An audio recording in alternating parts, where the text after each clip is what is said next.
Biden administration's not far from the Trump ballot ban. They want it because they know they can't hang, son.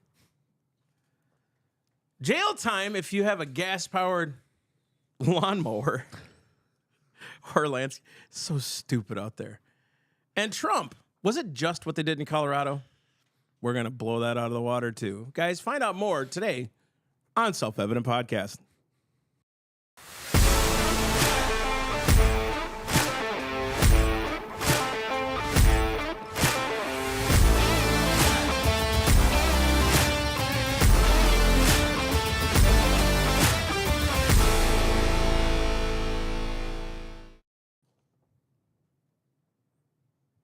Good morning.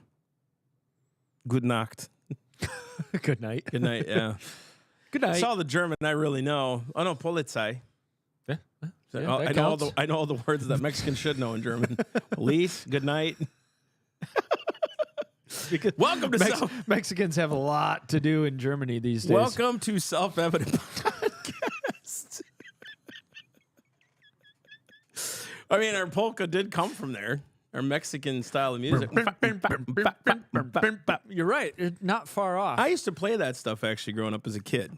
My parents, my dad played polka music. Yeah, played the accordion. I played drums, bass guitar, but I didn't do drums much. For a family band. German. No. For churches. Because we were holy Germans. We're holy German Mexicans. I was hoping you'd go that direction. And then my brother played drums. My older brother, my younger brother, wasn't really in the band yet. And then he started playing way after we got out. And he killed it, too. He did like an album. It was like really cool. Anyways, welcome to Self-Evident Podcast. You got Massey, you got Mike. And for no dadgum reason, you heard all that monologue in the beginning. Just got a drive down memory lane. Yeah, with Mass. we're actually, because I was Sorry, listening. Our new segment. Someone just sent me some songs that 25 years ago were new. Mm-hmm. And I was like, oh. I was a senior in high school at the time. Oh, man, it made me feel old. Yeah, so it's like, Anyway, welcome. Guys, go to the site. Go to the website, get you some merch. It's year end, time for Christmas. We may not get it to you in Christmas, but I know some of you procrastinating. And if you pay a little extra, we may be able to get it to you. You know what I'm saying? So I'm just saying, go get yourself some merch. If you've helped out with the $50,000 year end, what do we call that thing? Challenge. Thank you. If you haven't, what are you waiting for? I mean, it's going to go help the children. It's going to go help the adults. It's going to help America, for crying in the mud, because we've got a lot to do. There's a lot of big things happening next year, which I'm really excited for. And guys, please pray for wisdom for us, because I got to go study a lot more. I got to study a lot deeper in things, and so does Mike. And we got to really kind of do our homework this year, because we're really going to put a lot of intent and focus on things in Self-Evident. So there's a lot. And Mike is, I'm here. Holds down the fort. He's the man. And so we've got a lot to do. And so your guys' contributions to us at the end of the year, if you guys want to become a monthly sponsor, go to theselfevidenttruth.com. Or if you just want to do a one-time donation from your business or yourself, go to theselfevidenttruth.com. You can see the year-end donation button, and you guys can just contribute to that. And we will hit that goal, God willing. If we don't, we'll continue. That's how this works. If he doesn't will it, we'll keep going. Yeah, Willie. It's something that we really desire for you to pray about and figure out, is it something that you want to put towards? And by all means, go to the website, theselfevidenttruth.com, click the donate button, do what you need to do. Yeah, wait, come on. What are you waiting for? What are you waiting for? That's ridiculous. And I'm not condemning you, actually. I get it. I procrastinate too. We're not going to thank you until you give. Yeah, we're not going to give you a phone call, which I've tried to call several of you pals, and you don't answer. Okay, so don't blame us. It's on you. It's on you. It's your fault. It's your fault. Yeah, give more. Biden administration not far from the Trump. Let's get into news bits.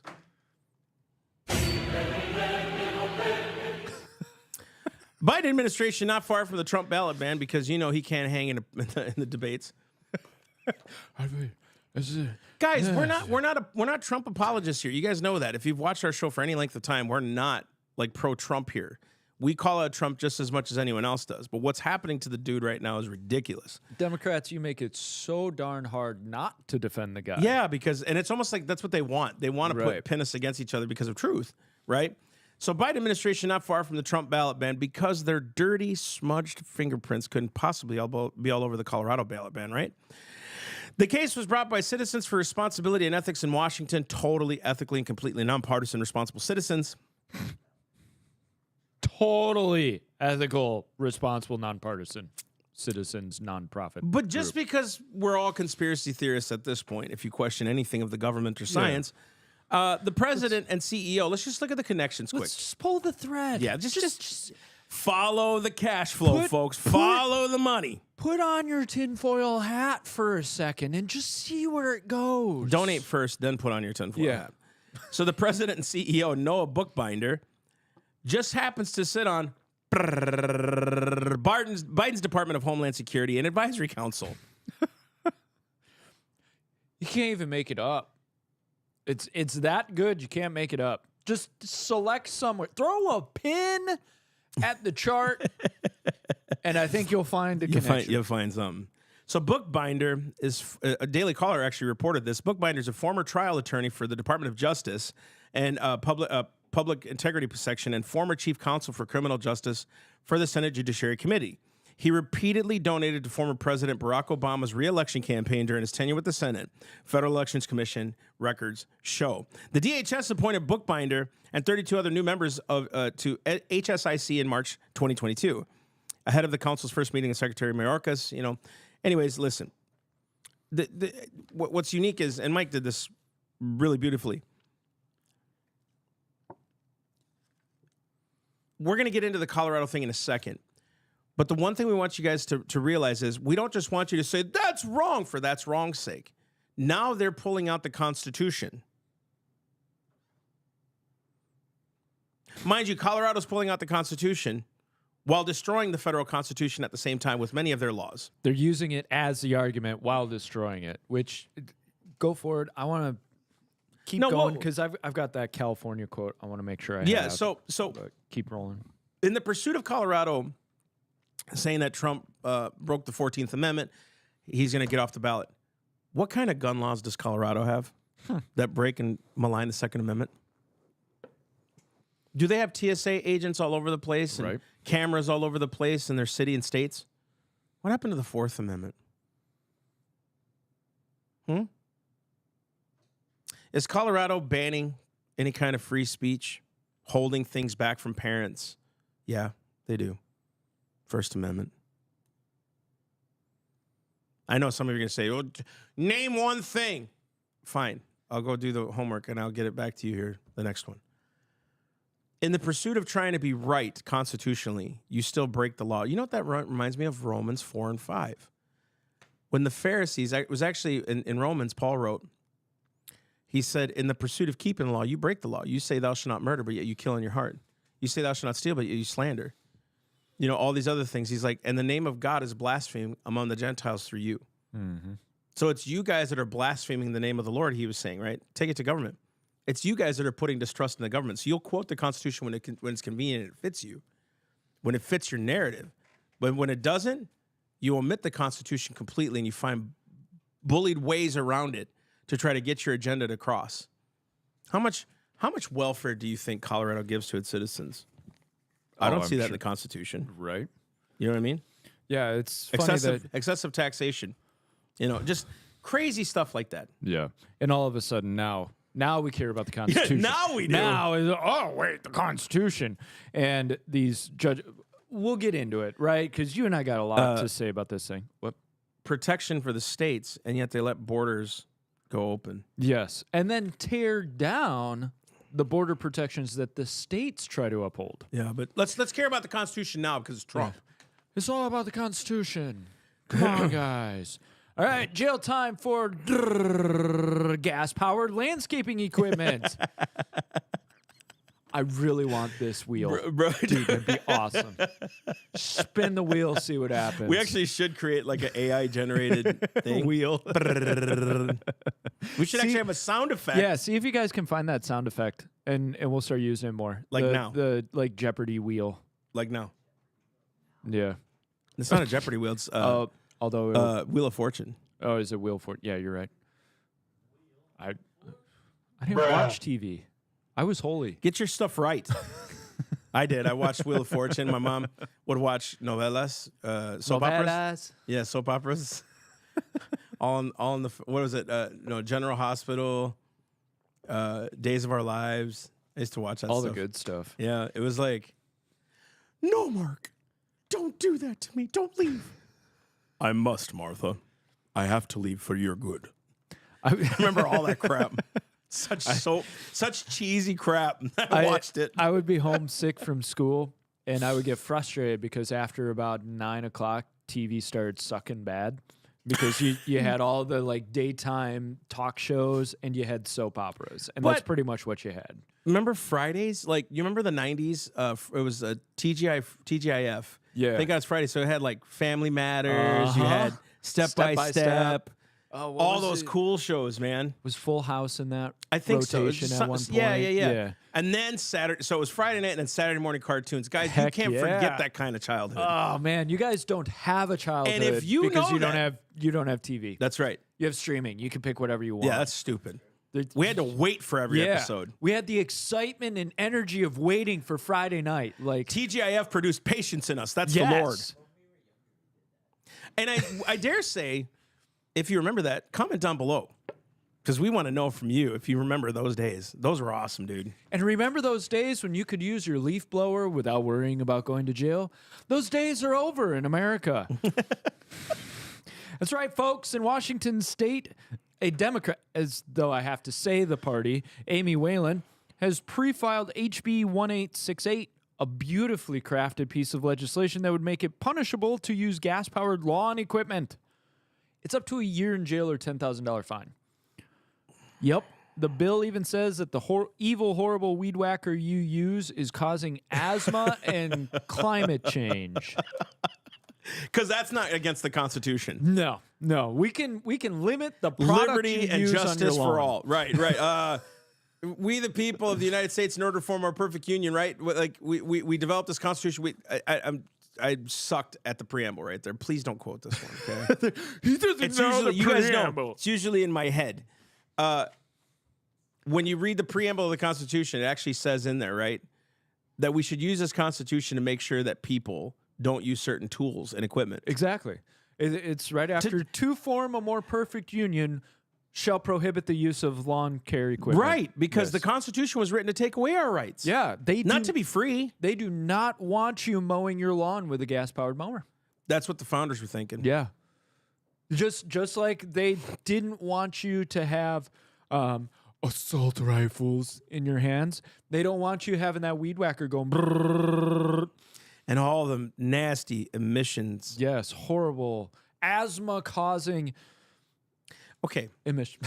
I have a battery-powered weed whipper and blower. Yeah, right. I had to order a second battery because the batteries bite in them dumb things. Right. I'm with you. I got the same problem. You know why we like gas? Because it lasts longer. It works. A little bit of tweaking, you can carb it up, you can choke it up. And dude, that thing will run on one cylinder if you got a two-stroke. Right. That thing will be squeaking, whatever, but that thing is running, right? And they're so powerful and quick. You get that electric one, 10 minutes in.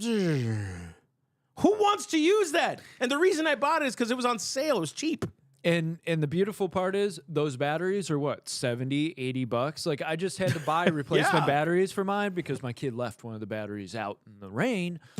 So what I gotta go recycle it, and then I gotta, buy a new battery. And so then I've got two batteries, but now one of them's on the fritz. So I'm down to one battery and I gotta buy another battery. And that must be beautifully wonderful for the environment. Well, we can spend $15 on gas and get 4 or 5 uses out of it. Dude. So we should go to other people. We should go to Colorado and start mowing people's lawns because we're Washington citizens. State. Washington State. Sorry, and then we're citizens of Florida, right? So we can just do it, right? He's talking like diplomatic immunity or something. We're immune. We're not citizens of your state. So wait, I just want to read. Go ahead and read this. No, 'cause go that ahead. was- No, you do it. I'm saying right. I want to hear it. Postmillennial writes, the legislation empowers the Department of Ecology to adopt rules to prohibit engine exhaust and evaporative emissions from new outdoor power equipment by January 1st, 2026. They continue, however, the bill exempts all government agency or I want you to hear this. Hear this carve out.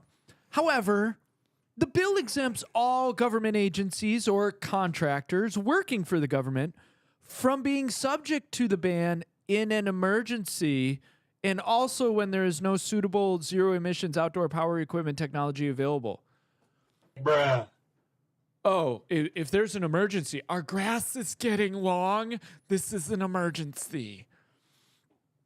But at least you don't have to pay tax on your human-powered push mower. They're so kind to you. We won't tax you on that piece of junk from the 1940s. But they'll give you 10 years or a year and a $10,000 fine if you use it. Yes. If, Dude, if listen you to use that. gas-powered. Yeah. A $10,000 fine for using a gas-powered cheap piece of junk. Because you didn't go with batteries. I just want you to. Can y'all just like stop and think about that for a minute? If you break our law, it's a $10,000 fine. Who gave them the authority to do that? Right. I'm reading the book, The Law by Frederick Bastiat again, just to refresh my, get the going. Get the wheels turning again. He said law was a collective use of force against tyranny. Against tyranny. It's a collective use of things of force to protect liberty, basically, against tyranny. Here they're using the law to come against us. Right. And It's just think about that. So Cali and Minnesota have introduced similar pieces, but at least they let you grandfather in that coal roll leaf blower you got blowing billows of black smog behind it like a volcano.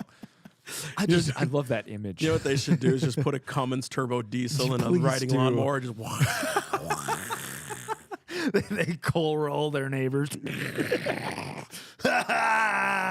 I'm gonna go to jail. It's gonna be worth it. imagine that lawnmower dude is just digging up the sidewalk. Just earth moving that duck. that Cub Cadet's moving lamb, boy. Put a bulldozer front on it, and you're like just scraping up concrete down the road. Tearing up trees. Anyways, let's go to the Netflix one. I think we hammered that gas. So sucks. be on the lookout for your own state having legislation keeping you from let's doing not a look forward job to that. efficiently. Let's prevent that, okay? Yeah. Fight it. Netflix. Fight the power. Sorry. No, go for Netflix it. says the quiet part out loud. So now there's a show called Cocomelon. That could get dangerous Cocomelon quick. Lane. Oh, it's because it was okay. I don't even know. I don't either. I saw a little piece of this. Not sure what the show is really about, but the episode question has a little boy who's not sure whether to dress up as a boy or girl. So he dresses up as a girl and dances for his two gay dads. Oh, I saw that. I saw a piece. I think it was I saw the Legs clip It on, Movement put it up on Instagram. Yeah. Shout out to Legs It Movement. I saw the clip on Twitter. Okay, the gay father tells him, "Just be you." And how about you break out of the? Oops, sorry.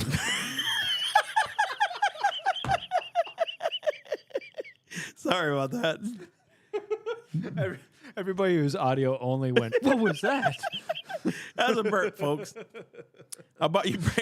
The dad says, "How about you break out those moves for your two biggest fans?" Oh, that sounds creepy. If you're not sure what to choose, think about all the things that you like to do. Just be you. And the son goes, "Just be me?" The son replies as he goes through a heaping pile of clothes before choosing feminine attire. The show is intended for viewers ages 3 to 5 years old. The clips come from episode 8. And when I saw that clip, I thought this is social engineering at its best. Absolutely. How many kids do you know are going through their closets saying, "Wow, why promote that?" And That's not the majority of people. Gavin Newsom said it. right. And think about it this way. The kid had the girls. Let's go deep on this for a second.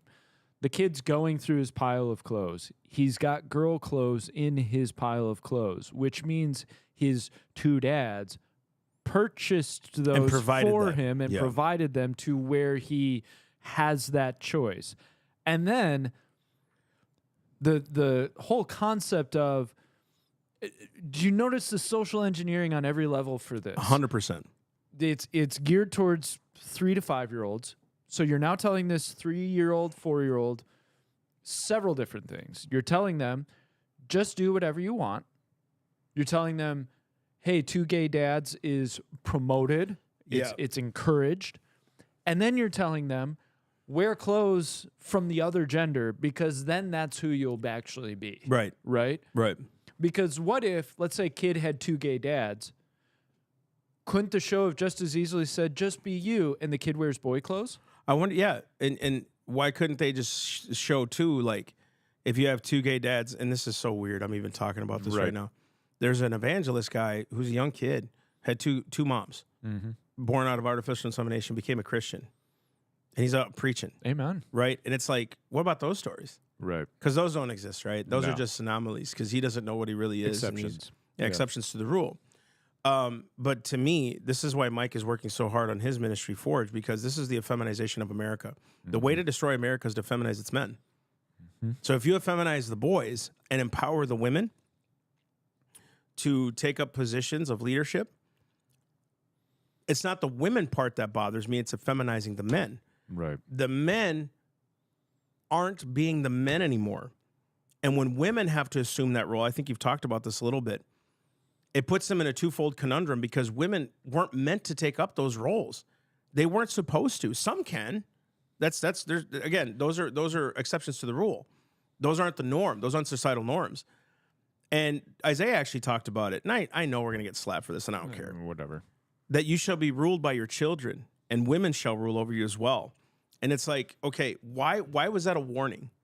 Why was that a thing? Isn't that interesting that specific warning was given thousands of years ago? That specific warning, right? Your children will rule over you. Your women will rule over you. Isn't it interesting that now what we're pushing is, no, the children need to decide. They need to be in charge.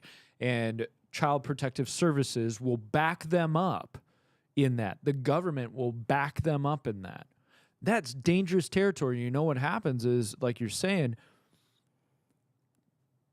I don't want to overgeneralize, but it's interesting that there are so few unified male voices in, you're not going to tell me how to parent my kid, and you're not going to take my kid's side. So often when a parent gets called to the school, right, and let's say the kid is wanting to be alternate gender or whatever, who goes? It's so often the mom. Well, dad's at work, dad's got to work.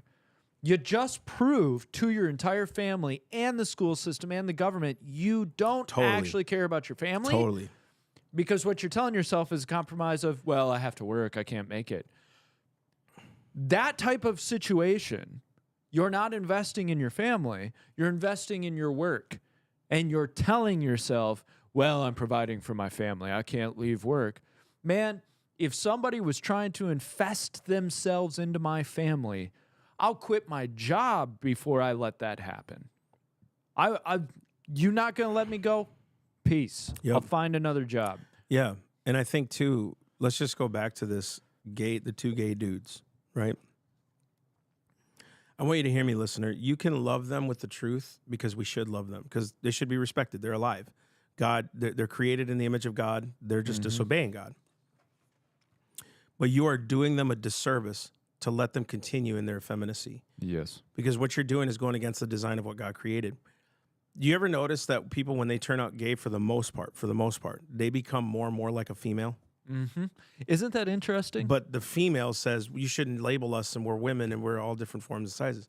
But why is it the male, when he becomes a gay or whatever, trans, they go almost over effeminized, the way they talk, the way they dress, their mannerisms, how they exude themselves. Have you ever watched the focus and the energy gets very feminine? Yeah, they over effeminize more than women do. Women these days seem to be more chill in what they do, but you see a gay dude and he almost over exudes the effeminate side to prove that he's effeminate.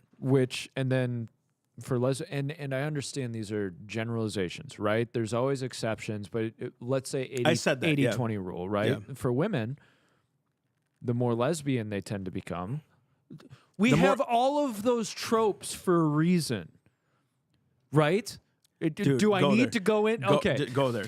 Just do it. Plaid button-downs or Hawaiian shirts, khaki shorts, Short haircuts, tattoos, flip-flops, tattoos. and they walk like a dude. Exactly. They got this walk about them. There's almost a drop in the voice, kind of an edge, right? And I have friends and family who are lesbians. You don't great even need to say that. relationships You don't with even them, need to right? say that. But no, what I'm saying is like, I noticed it in them. Right. And so your partner who's with the dude or the girl who thinks she's got the dude aspects, so you want a dude. Right. You want a strong dude. Right. But you just found it in a girl dude. Yeah. Do you understand? This is how you can't tell me this isn't confusion.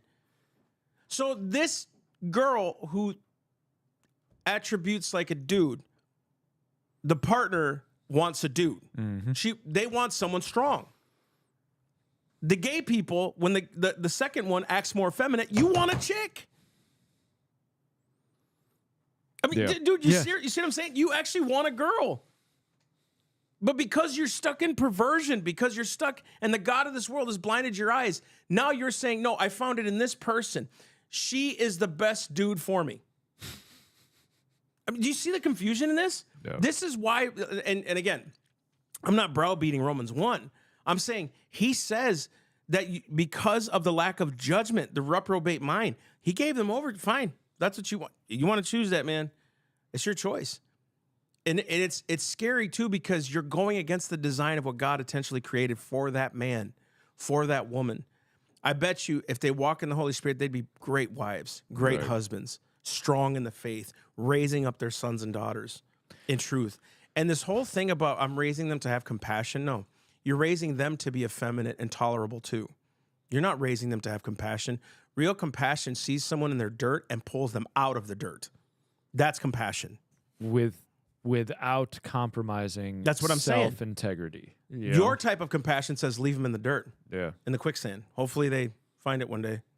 But we just can't judge. Or my compassion is drag them through the dirt and tell them this is better for them. Unbelievable. Right? And this, I know we got to get into the main topic, but I think this is so indicative of when you have a darkened mind, you're going to be pulled everywhere by your flesh, and your flesh will pull you to destruction. And I've watched situations recently where desire in the flesh drives a person away from the Lord because they tell themselves, yeah, but this feels good. Why would I not be allowed to have what feels good? Bro, heavy, hard drugs feel good while you're taking them. You'd know. I don't know. Although I'm assuming. I don't know what he did. I didn't do the really heavy ones because I knew I'd never come back from it because I knew how good they would be. But we don't sit for a second and say, okay, this might feel good for a while, but where is this going to lead me? So is my flesh lying to me in this moment? And I've watched it where people they've walked down that path of destruction. And I've tried to help them understand, do not go this way. Your feelings cannot be trusted in this situation. Zoom. And it's like, woe to those who are promoting and encouraging somebody to walk down that path. Those are the people where my real frustration and anger lies with. That you're promoting and encouraging a person to walk down that path. That you're saying, no, keep going, keep going. That is a truly demonic heart to have towards somebody. And that's where it's like when we talk about this type of crap in television programming, it is social engineering. It is. Walking people down destruction. It is. That's why the right wing has such an issue with this. That's why conservatives are up in arms. Well, you know, we can just have TV, and why can't we entertain? And, you know, because you're not just entertaining. Yeah, you're consuming you're it. forcing values onto people that are destructive. That's right. And you got to be careful, man. ultimately, my wife said this to me one day. You're the one that's going to stand before God for this marriage. So how we lead this marriage is how. And the cool thing is there was no condemnation in it. I don't feel any like legalism in it. What I'm saying is I have the ability to choose what my kids do and don't do and explain to them why we have certain standards. Now, thank God my boys, you know, for the most part, they do their own homework. I mean, they're watching their own podcasting. They're doing their own research. They're doing, when they figure something out, they're like, hey, Dad, I kind of figured out. And I've talked to Isaiah before, and he's got his issues on feminism and stuff like that. He's really gone and just done things he's heard and what he's researching. Yep. What I love is God still has his people. And that even though Nathan may struggle with things, Isaiah may struggle with things, Aaron may struggle with things, my sons, God still has them because they're coming up to me all the time and asking me questions like, what do you mean by like this? What do you mean by hearing from the Holy Ghost? What do you mean by what do you mean? And it's like, okay, they want to understand and know, right? Hopefully we're the role models that they emulate and follow. Right? What emulation are you having for your children? What is emulatable about your walk for your kids or for the people around you if you don't have kids? Yeah. Are they willing to emulate that? And you know, when you walk out true compassion, I have compassion on those who are in sin, who are druggies and gays, and I've witnessed to many of them. I don't outright attack them for what they do because that's stupid. Christ never attacked me for my sin. To attack their sin is stupid. Right. We are sinners before God. We've broken his covenant. We violated his laws, right? So who cares if they're gay, trans, whatever? Have they lied? Have they stolen? Have they blasphemed the name of God? Have they the 10 Commandments? Yeah. All that other stuff is addition. That's all. They went on their lust because they were breaking the covenant. So let's get them to acknowledge their sin and repentance because you love them. Because you're saying, dude, this was not the way God designed you. I love you. It feels good. But that feeling goes away real quick. That's why you need to do more. And you do crazier things. Right? So once that sin gets done, what lust has conceived, it brings forth sin. Sin, when it's finished, brings forth death. So you need to go do another thing to conceive, to get that feeling again. That's why you're seeing a lot of crazy stuff happening out there. Just saying. Anyways, we went down a rabbit hole. Yeah, we did. It's okay. All good. Main topic. Here we go. The Trump ballot saga. If you're hiding under a rock, you don't know what's going on in Colorado. They basically just banned, well, the court ruling was they were going to ban Trump off the ballot. He's obviously appealing, which was not reported. Obviously, they should report that. And by all account and measure, he's going to win the appeal. Right. Because this was baseless anyways to begin with. On Tuesday, the Colorado Supreme Court disqualified President Donald Trump from appearing on the GOP 2024 presidential primary ballot after ruling that he was involved in aiding an insurrection on January 6, 2021. A majority of the court holds that President Trump is disqualified from holding office of president under Section 3 of the 14th Amendment of the United States Constitution. The ruling said because he is disqualified, it would be a wrongful act under the election code for the Colorado Secretary of State to list him as a candidate on the presidential primary ballot. Biden, when asked about the whole thing, said, "I'm not going to comment on the court case. That's up to the court," Biden replied. Actually, he's the executive of the nation. And it was somebody under his responsibility and his purview that brought forth the lawsuit. So, and then he went on to assert that Trump certainly supported an insurrection. So you're not going to comment on the case, but you're going to make a judgment about what he's done. Is Trump an insurrectionist, sir? A reporter asked, right? Certainly supported an insurrection when he tweeted days prior that they shouldn't go do it. I know. This is crazy. Again, I'm not a Trump apologist. Y'all know where we stand with Trump. But this is ridiculous. Go ahead. Right. So he was asked your reaction to the Colorado ruling. I'm not going to comment on the court case. Went on to assert he's an insurrectionist. And then he got asked, is Trump an insurrectionist? A reporter asked, whether the 14th Amendment applies, we'll let the court make that decision, Biden said. He certainly supported an insurrection. No question about it. None. Zero. He seems to be doubling down on about everything.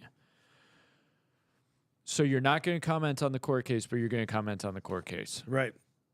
And I want to go back to this ruling because I've got stuff about like William Barr is all against this and all that. But go back to what the court said. A majority of the court holds that President Trump is disqualified from holding the office of president under Section 3 of the 14th Amendment. Why? He was, quote, involved in aiding an insurrection on January 6th. Where has he been charged with insurrection? That's exactly it. That's exactly it right there. He's never been charged with insurrection, and yet they're saying he's an insurrectionist. Now, do you have in here when they were asked, was he charged with it? And they said he didn't have to be? I don't know if I do. Yeah, Let there's me look. Keep talking. So there's a and I've got to find it somewhere here. I thought I forgot to look it up. But they were basically said, hey, he hasn't been tried as an insurrectionist. And they said, well, in the language of the Constitution, he doesn't have to be tried. He doesn't have to be tried as an insurrectionist. He just basically, if he is one, we can do that. Dude, to claim someone as an insurrectionist, you have to be judged on that. You have to show the fruit of that insurrection. In other words, a judgment brought up on insurrection. I'll look up when you talk, and then I'll bring it forward. But when you say someone is an insurrectionist, by the way, they haven't used this, since the Civil War? Right. Now all of a sudden it's coming out. Now all of a sudden, because no other president has been an insurrectionist. No other president has done stupid things and destroyed the Constitution and destroyed liberty and American liberty and freedom, like the Patriot Act, like going and bombing other countries, like leaving the borders open. Mm-hmm. No one. Only this guy. Which, by the way, when you look at the tapes that the new Speaker of the House brought out, all of a sudden they're out there. All these insurrectionists are shaking hands with the cops. Right, the cops are walking them through because like that was on insurrection. Tour. Because that was insurrection. You know who the real insurrectionists are? Those who allowed that crap to happen. Mm-hmm. And now you're determining that one base of people. This is what is so crazy. If we can't see past the social engineering of this, we're going to fail. Yep. They're trying to get you distracted. Trump's going to win the appeal. They have no basis for this. This is what happens, of course. They think that the almighty powerful courts have this final ruling. No, they don't. That's why they can get challenged and appealed. Mm-hmm. They don't. So you get some oligarchical judge who can rule from the bench and never gets questioned until, dude, you wait till he gets slapped. This judge, you wait till it comes down. And I pray that ruling turns into a judgment against him. I pray to God. Isaiah 10:1 says, woe unto them that decree unrighteous decrees and prescribe grievances for my people. Those judges. Woe unto the judges who decree unrighteous decrees and prescribe grievances against my people. Listen to me. That judge will have I promise you, that is destroying the law. That is destroying the law. You want to talk about someone violating their oath? That dude just did it. Pulling something out of the air in the Constitution to fit your narrative? You're crazy. And this needs to stop. Yeah. You know, they need to go after that judge, what they need to do, and remove him. Or her. Was it a her, him? Him? It was 3 of them, I believe. 3 out of 5. I want to read what Barr said. So he said, the core problem here is the denial of due process. To deprive someone of the right to hold public office requires due process. It requires an adjudication of 2 core issues. 1, was there an insurrection? Did the public disturbance rise to the level of an insurrection? And 2nd, what was the role of the individual there? Was it engagement? Did they do something to break their oath of office? Those are complicated facts, and this was denied due process. It was a 5-day hearing. There was no jury. It was before the judge. They were not able to subpoena witnesses and compel the attendance of witnesses. They relied on the hearings, the January 6th committee hearings, which is mostly hearsay. There was no right to cross-examine during those hearings and so forth. Denial of due process is fatal here. But as you've alluded to in your opening comments, the 14th Amendment is not something that can be applied willy-nilly by the states through some sort of ad hoc proceedings. It was contemplated the federal government set up the enforcement mechanism. So you have some standard, what is the proof that's required? What's the procedure that's required? And hopefully some calibration of what exactly the insurrection is. He has not been charged with insurrection by Congress. There has been no talk of charging him with insurrection. Now, outside of the Democrats who stand before a camera, but there's been no official, we're going after insurrection charges with him. And this is probably, let's look at it with objective standards. How many weapons were found during the insurrection? None. How many people were killed? One alleged insurrectionist. How many people were hurt? A few. What was the ultimate aim? To stop a validation of an election, supposedly. There seemed to be no organization, no network going on, and they'll tell us, oh, well, we got the leader of the Proud Boys for 20 years. The guy wasn't even there. And Trump's words were peacefully protest and let your voices be heard, was basically what he said. That does not sound like a call to insurrection. So if you start looking at the facts, there's a reason they never even bothered to bring forward these charges of insurrection, is because there was nothing there. So now you have these judges who are saying, oh, well, he's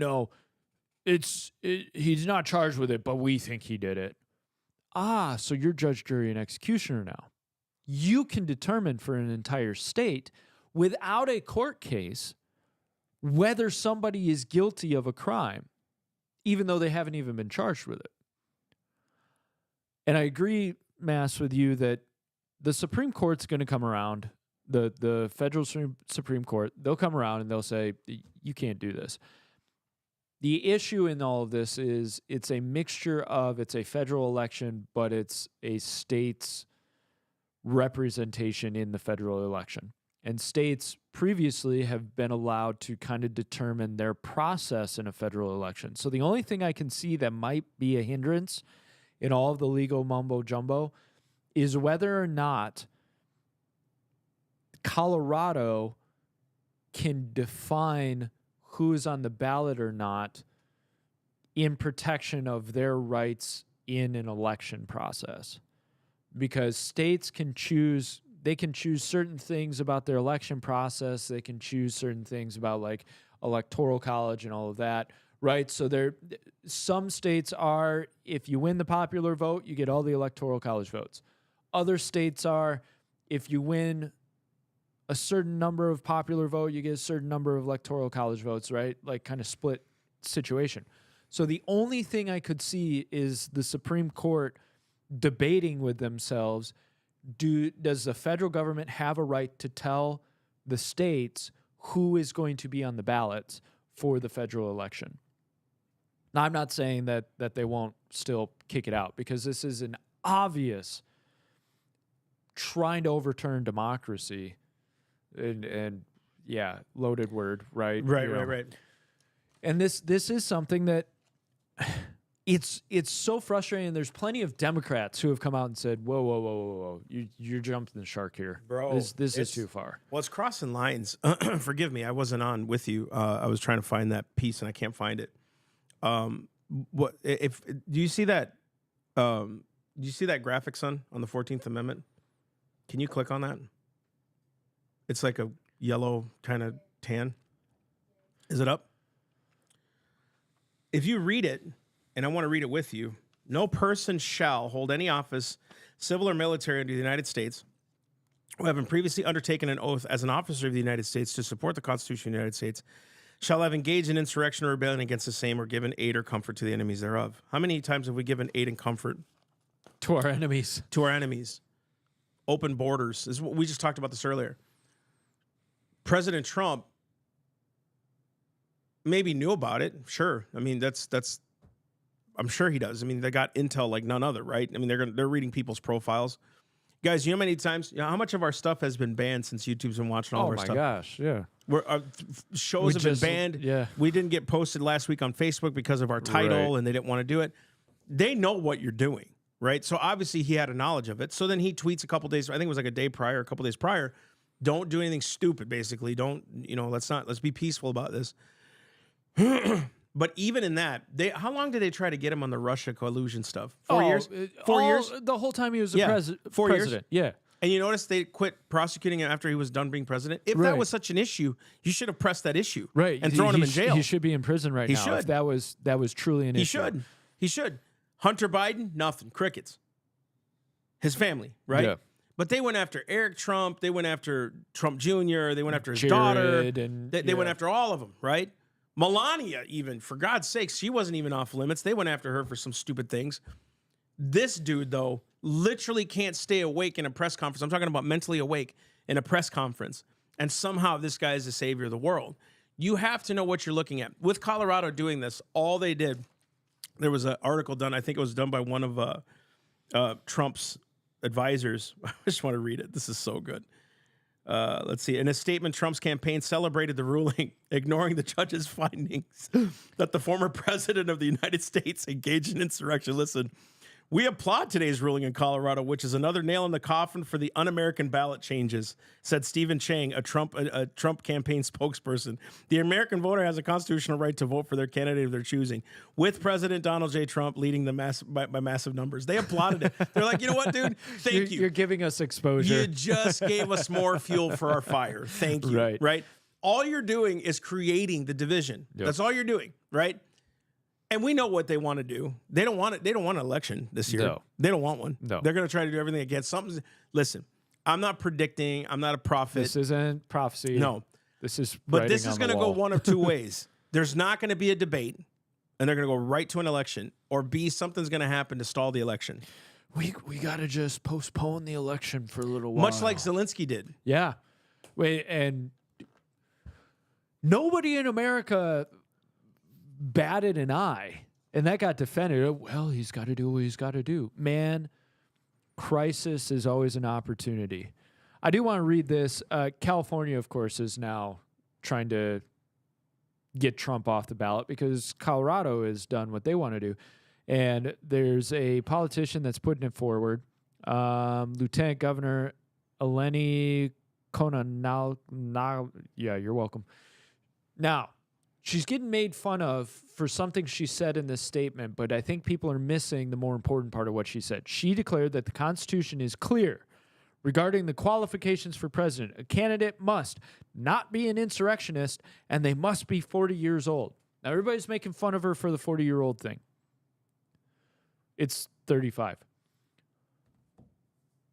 But not many people are talking about the fact that she's calling Trump an insurrectionist when he has not been charged. He's not been charged with this. And it wasn't under the original qualifications for a president. The original qualifications in the original Constitution, I have my own problems with the 14th Amendment. Plenty of conservatives do. But if you look at the original qualifications, it says nothing about being an insurrectionist, right? They are changing the game before your eyes. And the justices did it, and now politicians are doing it too, of, see, the Constitution says he can't be president. He's not allowed. And I guarantee you, if he wins the election, it will be all hell breaks loose. It will be complete bedlam in the courts of he's not a viable candidate, he's not allowed to run, he's an insurrectionist, we're going to prove he's an insurrectionist. They'll probably try to bring charges against him for insurrection. Because at that point, it's win-win. You fail, well, you tried. You win, you get him out. That's right. And you can drag his name through the mud all you want. Right. And there's judges, a female judge, I believe her name is... What is her name? The decision by District Judge Sarah B. Wallace is a third ruling in a little over a week against a lawsuit seeking to knock Trump off the ballot by citing Section 3 of the amendment.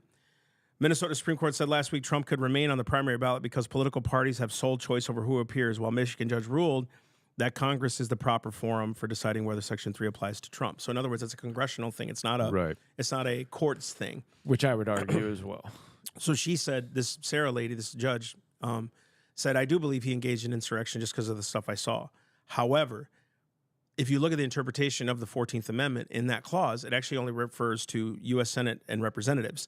It doesn't say anything about presidents. So because they're the ones that can make law. That's why they wrote that. Presidents can't make law. Right. You see what I'm saying? So I get why they did that in the 14th Amendment. But you're seeing judges now. So like, who's right? So one judge says, or I'm sorry, 3 judges out of the 5 say he's done. I think that's what it was, but yeah. But then you look at these judges and say, no, you can't do that. Who's right? Who's right? All of a sudden, because they ruled it, this is why they can be checked at every turn. This is why judges, courts cannot make law. That's unconstitutional. That's not Article 3 does not give the Supreme Court the right to make law. They can't just rule on things because they want to. And that's why we have an appeals process. And he's going to win that appeals process. He's going to win it. I agree. He's going to win it because the stupid thing his lawyers did was they said, well, Trump was just engaging in free speech with some of his tweets. They're like, you can't use free speech to be against the federal government. But President Obama would call us racists. He would call us, his own wife would actually say, oh, yeah. the state of America she didn't like. She wasn't proud of America until her husband was elected. Those are statements from our leaders saying we're not proud of America. But John F. Kennedy could say, you know what, we are better than this. We can rise above this as a people together. We can do this together, right? Go ahead. Well, I was going to say, yeah, let's draw a comparison. Kamala Harris said the riots aren't going to stop and they need to keep going. Chuck Schumer threatened 2 Supreme Court justices, saying if you rule wrong, the whirlwind is coming after you. Like, how are those not statements of insurrection? Against an official. Against officials, right? Like, and okay, January 6th, sure. What about the summer of riots where there was something like 35 deaths, over 1,500 police officers injured, over $1 billion worth of damage? You had a historic church burned down. You had an attempt to burn down a federal building. You had a whole area of a city taken. What about that insurrection that happened at the Tennessee Capitol? There you go, right? Like, how come these aren't insurrections? These are just demonstrations. But that one is an insurrection. Those aren't insurrections. Burning down of a federal building, that's not an insurrection. But January 6th is. Why? Because they stole the podium? And we're like taking pictures while they did it, or somebody kicked up their shoes on Pelosi's desk? Like, this is insanity. And it's Banana Republic. That's what it is. It is. This is Venezuela's It's actually perversion. type politics. It is. It's when, and I've told you before, I describe America, and this is a scriptural term used in various areas. America is drunk and reeling. We're stumbling. We don't know what's right, what's wrong. We're darkened in our minds, and we are fools. And when a nation becomes drunk and reeling, it tosses everywhere, and there's no semblance of moral organization. Right. And people are looking for that kind of stability. Yeah. There's something stable. I'm talking about people with a conscience. They're looking for something stable. And the more unstable you make things out there, guess what they do? They freak out. Yeah. Right? Except a Christian. Hopefully the biblical Christian is saying, no, I'm not freaking out about this. I'm going to keep moving forward. However, there's a lot of people out there looking for stability. And the more stability they create, instability they create. And I'm talking about they as in the courts, the federal government, the press. Dude, I'm looking at all these things. The press is like, Trump has been disqualified. Trump has been... Right. No, he's been ruled to be disqualified. Right. But look at the way they twist that crap. And so everybody's going to be like, yes. Colorado disqualified him. Yeah, and not realizing and understanding the duty of the courts, how the courts operate, why they operate the way that they do, why appeals processes are so important. Or they don't care. Or they don't care. Yeah, you're right. And you're seeing that more and more. I think, too, to use a Civil War era amendment, a clause of the amendment, which is fine. If there was true insurrection, I'm with you. You know, I think we need to look at that stuff, right? Because insurrection is real, and real insurrection destroys the Constitution. Dude, presidents have been doing that for years. I'll keep going back to this. Congresses have been doing that for years. Representatives have been doing it for years.